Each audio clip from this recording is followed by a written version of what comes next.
Suterik gertatuz gero, honela jokatu behar duzu.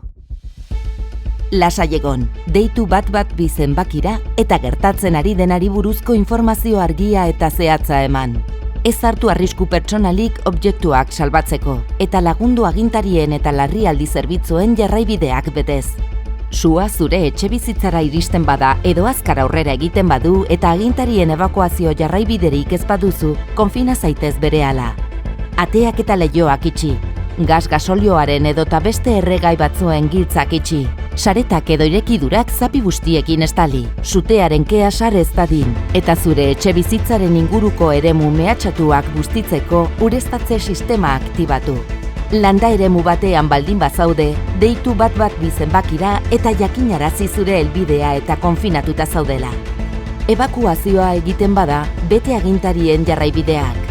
Haiek egiaztatuko dute sua urrun dagoen eta ebakuazio ibilbidea segurua den. Behar duten pertsonei lagundu, ezagutu laguntza behar duten inguruko pertsona ahulak. Informazio gehiago hemen, irubebikoitz.navarra.es baso-suteen prebentzioa. Izan konponbidearen parte, ez arazoaren parte.